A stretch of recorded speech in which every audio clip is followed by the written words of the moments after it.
Hey and welcome back to my channel. This is the fourth installment of my Vanguard portfolio updates, and today I'm going to be sharing with you my actual Vanguard portfolio as of September 2021. It's actually been quite an exciting month for me because just 3 days ago this channel reached a subscriber milestone. The channel has now reached over 1,000 subscribers and I couldn't be more grateful. It was my goal this year to reach 1,000 subs, and it feels amazing to know that I did it after 9 months, and I certainly couldn't have done it without the support from you. And for those of you who are watching this video who haven't subscribed, I hope you get some sort of benefit from my content, and if you do, be sure to hit the subscribe button as well as the like button.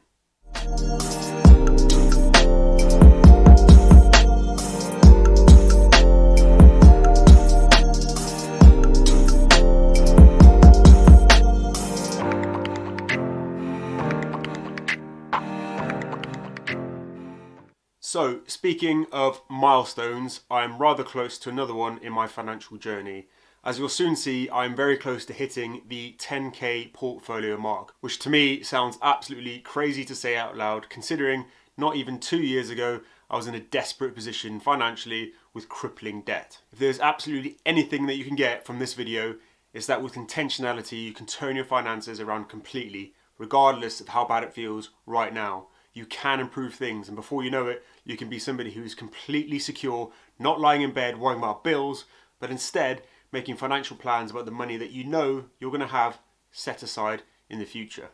So to recap my July portfolio update, I had 25.84 returns year to date. Now this is total overall return based on the two accounts I currently have open with Vanguard, a stocks and shares ISA and a SIP, a self-invested personal pension. And if you're interested in setting up an account with Vanguard, check out the video that I've linked to above, which breaks down the process of setting up an account with them. So the total amount that I had invested in July with Vanguard was £8,583.16, £5,559.77 within my SIP, and £3,023.40 inside my stocks and shares ISA.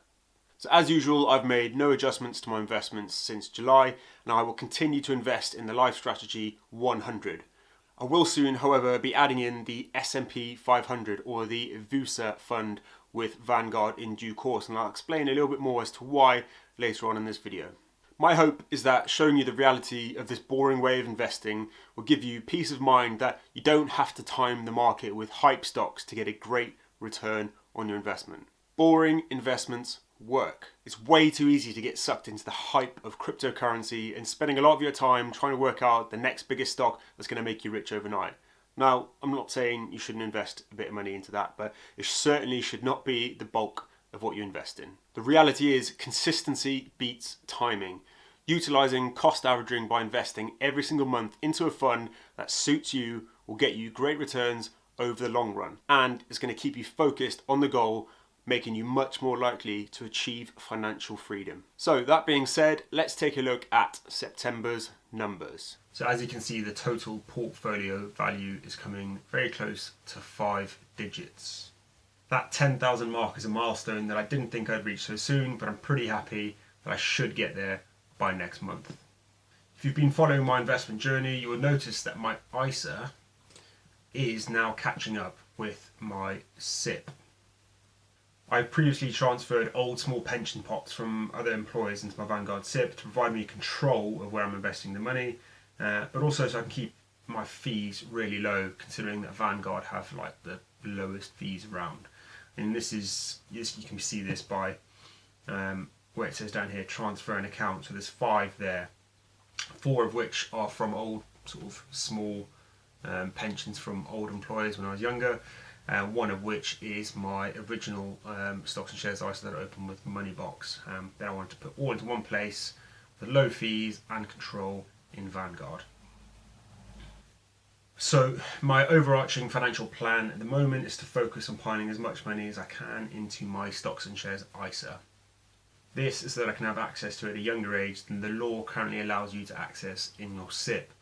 So very soon the law is going to change so that the access to your SIP will be from 10 years younger than your state pension age. So soon my state pension age is going to be 68, which means that at age 58 is the earliest I can actually access that money I want to be able to start spending this money at least, or at the very most, aged 50. So the easiest way for me to do, and the best way for me to do that, is to pile as much money as I can into my ISA. Now, as far as not being able to access this money in a pension until age 58 can actually be a positive, and for me that's how I'm trying to look at it. It allows the pot of money to grow tax-free for a longer period of time, so when I actually do get to the age where I can access it, it should be a larger pot of money. And I can use other investments like my ISA or anything else to bridge the gap between that age and 58 or 68 with a state pension. And have I ever mentioned that an ISA is tax-free on the way in and on the way out? If you haven't got one, you really should go and get one now.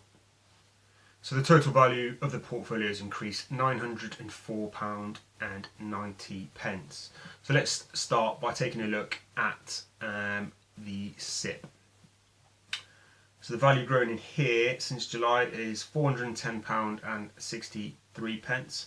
And my contributions have been boosted by, as you can see down here, tax relief. So I'll be creating a video soon that goes into much deeper details into pensions, tax relief, and how it all works at the practical level. But essentially, once I've added money into this account, Vanguard will request from the government 20% of what I've put in. And if you're a higher rate taxpayer, you can then claim a further 20% on your tax return, your self-assessment. And this is donated down here. As you can see, I've put in so far this year £520 into my SIP, and then tax relief from the government is £130. So if you're a high rate taxpayer, and this is what it will look like for you, when you then do your self-assessment, you'll get an additional bonus of 20% of whatever you've put in already from the government. So it's a no-brainer. There's nowhere else you can get those sort of returns. So, a SIP is absolutely great to grow a pot as large as possible, as quickly as possible. It is free money. Don't forget that. And so there you go. The pension page is quite simple. You can sort of manage your payments here. You can have a look at documents in relation to your retirement income, and they can give you an estimate of what age you might have a certain sum of money. And here you can manage your pension by switching your investments as well as transferring to Vanguard. And if we take a quick look, you'll see, just to show that nothing's changed and that I stick to my word in relation to that, I'm still in the Life Strategy 100 fund, and I have no intentions of changing it anytime soon. Quick look at the performance then. You can just see over time, incrementally, there's progress. Obviously that's the line we want to see, but ever since I've opened my account, that's how it looks, with a rate of return of 25.30%. Okay, so let's head over to the ISA. So since July, the value of the ISA has increased by £494.27. There is a current pending transaction. I'll show you if you've never seen what that looks like. On the overview page, you'll see under pending for my ISA, there's a 1 there, which shows there's a pending transaction. So the order status, you'll see on the 12th of September, I put in £210 into my ISA, and essentially all that means is that they haven't purchased the stock yet. It comes up as the value of your ISA because it's held as cash, so I can take it out. But the actual sale itself of the Life Strategy 100 hasn't completed yet. So I really like adding in little bits of money here and there. I have a regular payment set up to take money out of my account every single month just after payday, but a percentage of any other money that I get from either side hustles, overtime, or any money that I come into from selling something, I'll take a percentage of that and put it into either my ISA or into my SIP. And the reason really why I'm doing this is to get the snowball as big as possible, to get it rolling so that I can reach my financial goals in the future.